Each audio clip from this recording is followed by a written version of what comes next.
The thing with Ohio State, and it's that team that they play at the end of the year every season. The Michigan game. They've lost 4 of the last 5. Greetings and salutations, and welcome to the Odd Coaches Podcast, the global authority on coaching leadership, where coaching wisdom meets real talk. I am your host, Dr. Keith Adams, and on today's special edition, we preview the Big Ten Conference, the Big Bad Booty Daddy, where the 3 reigning defending national football champions reside. In segment 1, we're going to talk about the heavyweights, the top teams. In segment 2, we'll mention everybody else. And in segment 3, we will talk about things strictly for entertainment purposes only in terms of who's going to make the postseason. And 12 teams for now, but 24 is coming soon.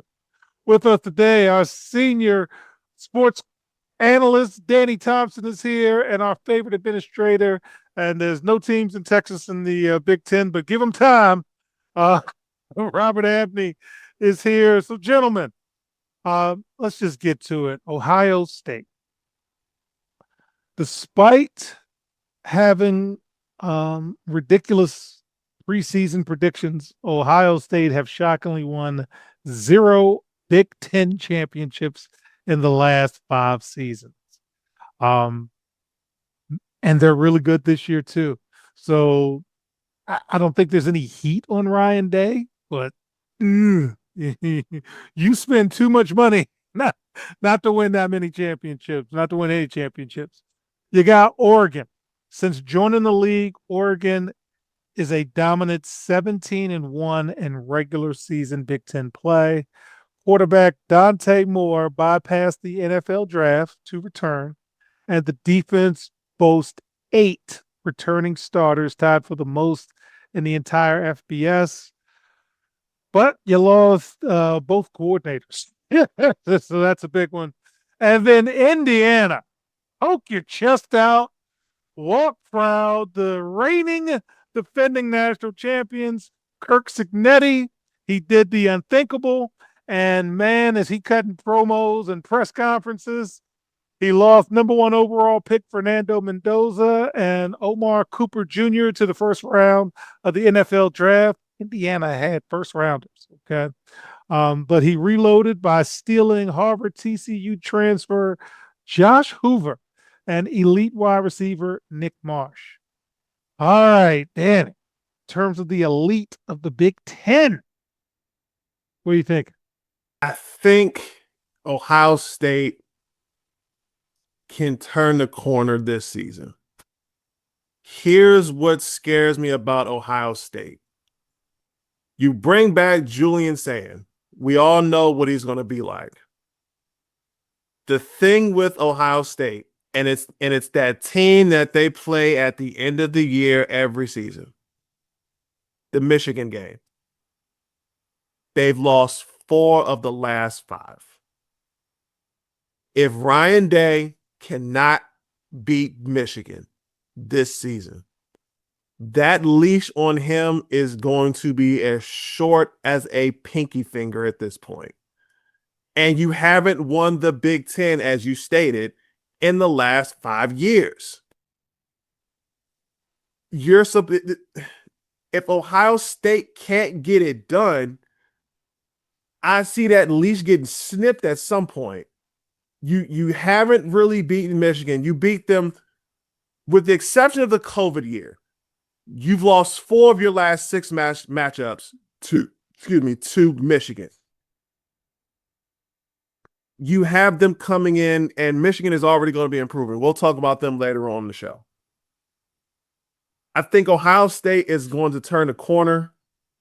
I don't think they're going to be good enough, though, to get past Oregon, because Oregon's offense is going to be too high power for Ohio State to deal with. Oregon bringing back Dante Moore for another year was critical. Oregon will be the team to beat in the Big Ten this year. Indiana, I don't know how they're going to look, especially with you losing Fernando Mendoza from last year. You hit the transfer portal hard, as Kirk Cignetti has always done. Now you're going to have to train these guys on your offense all over again. This is a whole new core group. So I think Oregon, with their high-powered offense and their solid defense, is still going to be the class in the Big Ten this year. All right, Robert. You bring levity to me. Big Ten is in my backyard. We'll talk about that team second segment. Well, Ohio State, man, that's a lot of money for not a lot of hardware. Is this their year? What are you thinking about the top tier teams in the Big Ten? So it's worth noting that Danny's prediction of Oregon winning the Big Ten may not be all that far off, because not only does Ohio State go to Texas, they also go to Indiana. So, I mean, that's worth noting, right?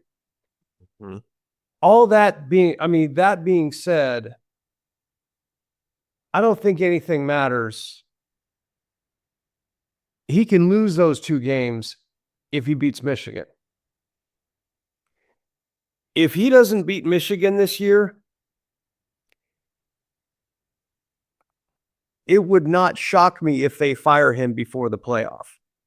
National championships and everything else, regardless. Okay, Robert, hold on. I got to pause you. If you just look at his record, what else do you want? He's done well, and he's got a daddy. You have to beat the school up north. Yeah, you don't. In that situation, you don't have a choice in the matter. You have to beat Michigan. There's no ifs, ands, or buts about it. You don't beat Michigan, they don't care how many Big Ten championships you win. They don't care how many national championships you bring in. The goal is always in that part of town, in that university, you need to beat that school up north. And it has to be done. I don't make the rules. I know. Exactly. And I'm telling you, right, and especially if they've already lost to Ohio State, if Ohio State's already lost at Texas and at Indiana, granted they're both road games, but if they lose those 2 games and then lose to Michigan, they may not make the playoff.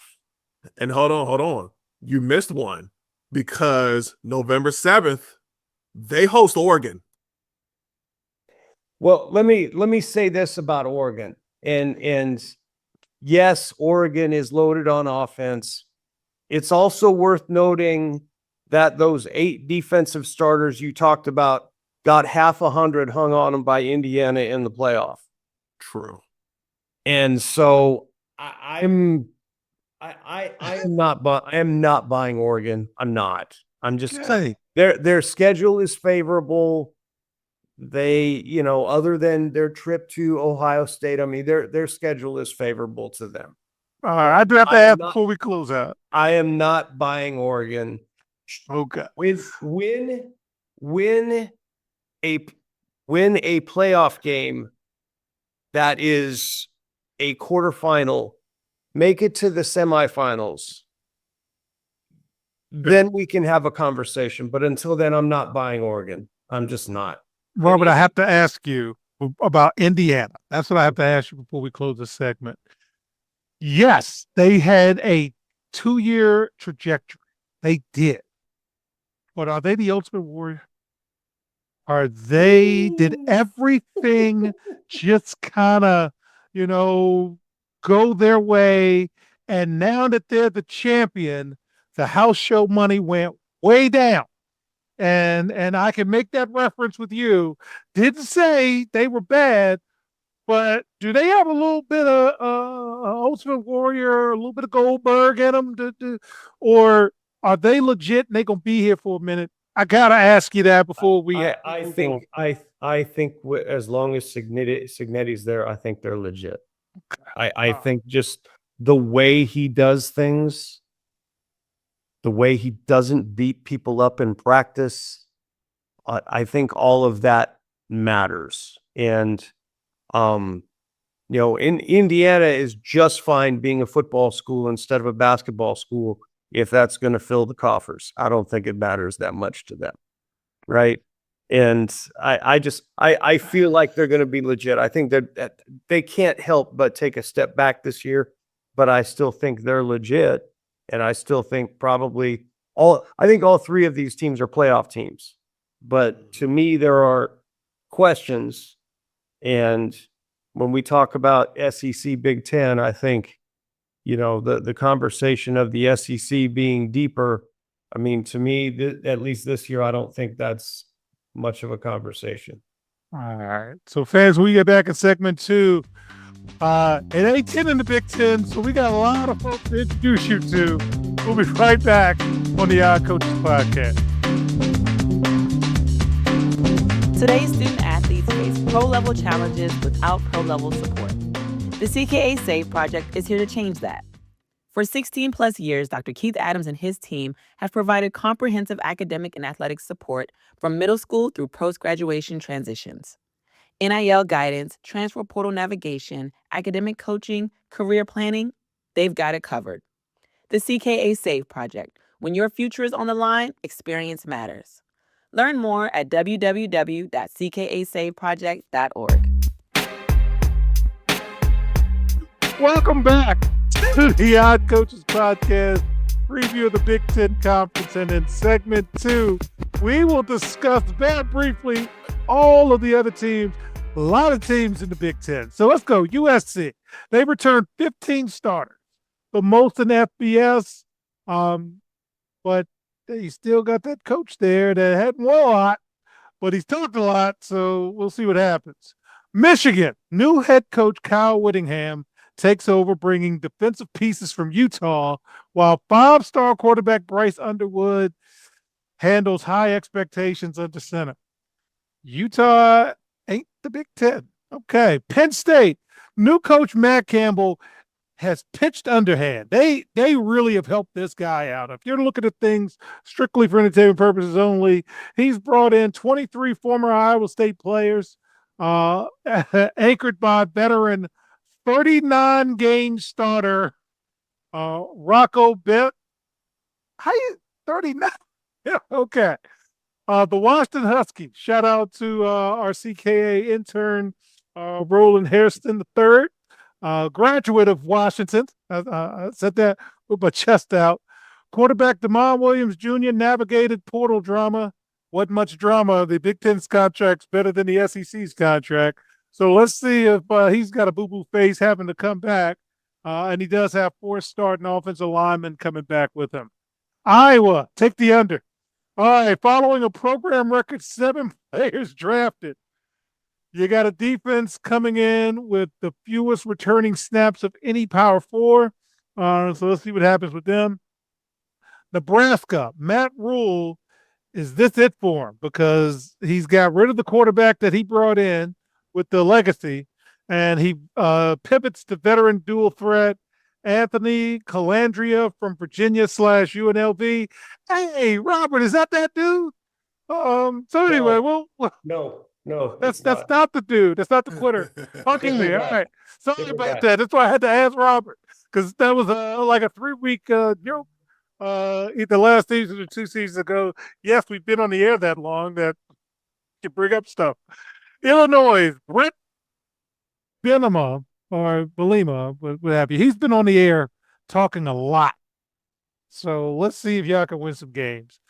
Minnesota with PJ Fleck. I just like this guy with the boat and the rowing and the different, little sayings that he has. 31 high school signees, I think. So let's see what happens with that. Wisconsin. Hey, Luke, Britt don't own because they're coming to get you. Luke Fickell is in a critical year, and he's on the hot seat. UCLA, Bob Chesney. So a couple of guys in our group chat are from Maryland, and they're mad that Bob Chesney is at UCLA and not at Maryland. So we'll see how the former JMU coach does there.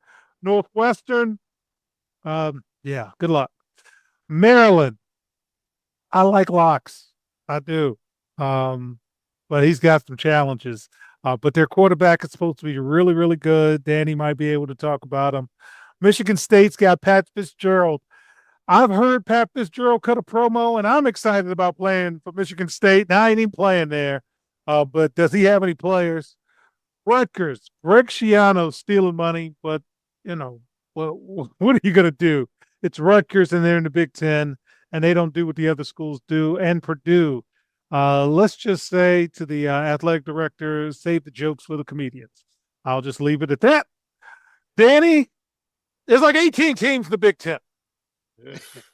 Don't go through all of them. But is there any one or two that you're interested in? I'm interested in Michigan for especially what we talked about in the last segment. At the same time, I also want to see how Kyle Whittingham brings back some structure and some discipline to this football program. Because as we've seen over the past few years, not the greatest track record when it comes to that program. So that was one thing that I'm excited and intrigued about when it comes to Kyle Whittingham. I'm not intrigued by him coming in and changing things around, and Michigan will be a big dog in the Big Ten again. It's starting from the ground up by instilling that discipline that we saw all those years ago when Lloyd Carr was coaching Michigan. Can he bring that back? Penn State. James Franklin's gone. New guys in there. How are you going to do things out? Especially you have such a favorable schedule this year. They only really have to worry about USC and Michigan. They have no one else of any sort of meaning in the Big Ten this year. And then, of course, I mean, in our backyard, Maryland. Malik Washington is coming in off of a stellar freshman campaign, and he's looking to rebound and help them bring things back up to par for his sophomore season. Can he turn it around? I'm not expecting Maryland to be a world beater. I will never put that in the atmosphere. Can they at least turn around to where they are competitive enough? So those are the three teams that I'm really paying attention to, especially being Michigan and Penn State, because both teams have a very favorable schedule, especially Penn State. And if they can turn that around, you could possibly see, and I think I would actually say this, Penn State might sneak in there as a playoff team because they only have really two meaningful games of consequence if they lose. Yeah, that schedule's a little light in the pocket, since we like to say in State. Robert, again, 18 teams in the Big Ten. They are very much pushing for 24 for the postseason, but that's for another conversation. Anybody in particular you're going to follow? And I hope it's not Purdue. And yeah, don't do jokes, AD. Well, if you're Purdue, you certainly have. I mean, not that Purdue doesn't typically have Indiana's attention anyway, but you certainly have it now. And Signetti will remember that. And that old Oaken bucket game is going to be ugly. Like ugly. Maryland, we talk in the group chat all the time about Locks. I remind everybody that Locks was at New Mexico for a minute. And as bad as I've told you it was, it's worse than that. Because he went 2-26 at New Mexico and got fired halfway through his third season. He went 1-11, 1-11, 0-4. See ya. In fairness to Locks, New Mexico at the time was a really bad job. And he tried to recruit DMV guys to go to Albuquerque, and that's not a fit. And it was a bad situation. So I won't fault him completely. But you got to be really bad to be 2-26. I mean, really bad. And I mean, yes, he rehabilitated himself under Saban. When Maryland hired him, I'm like, what are you doing? And he's won some bowl games, but 4-8 the past 2 seasons. I think he's got to win 7 games. And the over-under, for those of you who follow those, is 4.5 for Maryland this year. Yeah. Uh, Yeah. So, and last but not least, I don't bet because I'm a NCAA official and that is not allowed. But the running joke with Iowa is indeed take the under. They got to score some points, man. What are we doing? All right. So for me, I do want to check on a couple of teams. One, USC. Oklahoma is doing better than USC, and the coach is really sticking up the joint at USC. So it's going to be very interesting to see how that team does.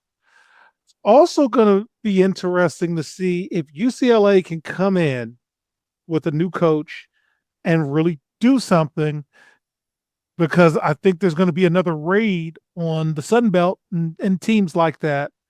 And the last team that I'm really going to follow is Pat Fitzgerald, because he is Northwestern football. And I am fond of saying, it's not a joke, unfortunately, is that it rarely ends well for most. It doesn't end with, a retirement ceremony. And Coach K got to call his own shot. We're not calling our own shot. And I'm not going to fire me from CKA. But, I mean, what happened at Northwestern didn't end well. So now he goes to Michigan State. And Michigan State is providing him an opportunity. But their administrative situation is not very good. So I'm watching them for the leadership piece to say, this guy can coach. This guy can recruit. He knows what to do with less, because Northwestern was not rolling out the carpet until they got that beautiful new stadium that I heard nothing but good things about it. So I'm watching them as well. So that's a little bit about me. And in segment 3, fans, we're going to talk about who's going to be bowl eligible, who's going to be playoff eligible, and who might win this whole thing. They got 3 in a row. Will they make 4? We'll talk about it when we get back on the Odd Coaches Podcast. Hi, everyone. Dr. Keith Adams here. And for over 30 years, I've dedicated my life to helping student athletes succeed, not just on the fields and the courts, but in the classroom and beyond. And that's why I founded the CKA Save Project. The CKA Save Project understands that finding the balance between academics and athletics is crucial for long-term success. That's why the CKA Save Project offers a range of programs, including personalized consulting, mentorship, and coming in 2027, our innovative Gap Year Basketball Academy, designed to assist both young men and women reach their full potential, both on and off the court.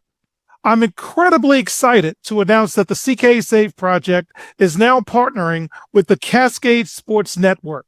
This partnership will allow us the opportunity to amplify our message and reach even more student athletes through the Odd Coaches Podcast and other exciting initiatives. Join the CKA Save Project and the Cascade Sports Network as we empower the next generation of student athletes. Visit CKA on the web at www.ckasaveproject.org to learn more. Let's work together to find the balance and help unlock your potential. Welcome back to the Odd Coaches Podcast, and in segment 3, postseason and championship predictions. So, Ohio State, man, it's going to be tough if they don't win, because they have everything kind of set up. Oregon is another really, really good, talented team. That's going to be, again, got your quarterback, you got your returning players, and then Indiana is the defending champs. I don't want to sleep on them, but I'm like, what else you got? Let me see what you can do now that you don't have this, that, and the other. And I say that because as a coach, when I lost my best players, man, that season after they left, that was not fun at all. It was no fun watching guys miss shots that went in the year before. Penn State's schedule is so weak that here's the narrative I think I'm going to hear all year. Man, Matt Campbell's the coach of this, and this. And I'm like, the schedule is just so. You're Penn State. You're supposed to be pretty darn good. So we'll see what happens with that. But Big Ten championship game in my eyes, I'm looking at Oregon. I'm looking at Ohio State in a rematch. In terms of the playoffs, I'm looking at Indiana, Ohio State, Oregon, and Penn State because that daggum schedule is just poo. Okay, that's so we'll see what happens with that. Danny, what are you thinking about the postseason in the Big Ten? So that prediction kind of matches what mine is. I think those will be the 5 teams coming out of the Big Ten. Key things to look forward to, especially with their non-conference schedule. We mentioned the Big Two: Ohio State at Texas, Oklahoma at Michigan. Right? There are 2 games that should be on the slate for people to watch this upcoming season. Oregon hosts Boise State. We know Boise State is one of those group of 5 guys that is powerful enough that can sneak in to the playoff if they win their conference. Is the Pac-12 still group of 5? Oh, their group now it's group of 6 because the Pac-12 is back, so it's group of 6. Yeah. Okay. So Pac-12 is a group of it now is now group of 6. Now he's right, and Pac-12 is now to me a group of 6 conference. They're not a Power 5 conference anymore. Boise State is slated to be a top contender in that conference. If Oregon can do some damage in that game, we'll see what's going on for them down the line. And Coach, you'll appreciate this one. Speaking of Pat Fitzgerald, Michigan State goes to Notre Dame September 19th. They're going to get smacked. They're going to get smacked around. The thing is, though, if he can make it somewhat competitive, the outlook for Michigan State in conference play changes. So those are 2 key games outside of the big 2 that we know about that we should really pay attention to this upcoming season. Yeah, Notre Dame better beat everybody by 50 because their schedule's pretty dadgum weak. So, Robert, looking at the Big Ten, looking at the postseason, being able to see the entire country because you sit right in the middle of the country. A little jealous about that. What are you thinking in terms of the Big Ten and the postseason? Well, I mean, I don't see how Oregon, Ohio State, Indiana, barring something extremely strange, are all going to be in the playoff. I don't know. Looking at Penn State's schedule, I don't know how they're not in the Big Ten championship game. Who's going to beat them? I'm just saying, who's going to beat them?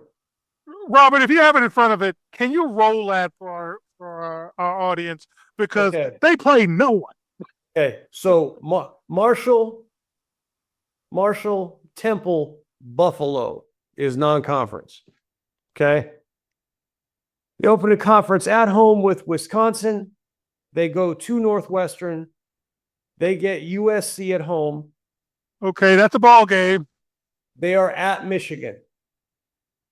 2 games. Purdue at home, at Washington, Minnesota, Rutgers, and close at Maryland. Take the over. That's awesome. I mean, that I could, I mean, you know, other than Rocco Becht, and the only reason I know that name is because you brought it up already.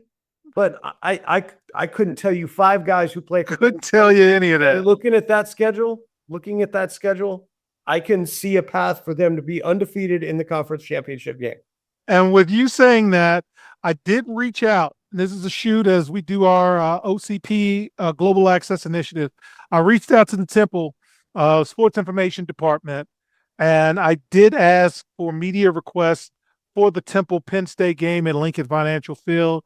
They did respond to me, and hopefully I can get a yes to physically be there to cover that game, because Penn State has a pathway.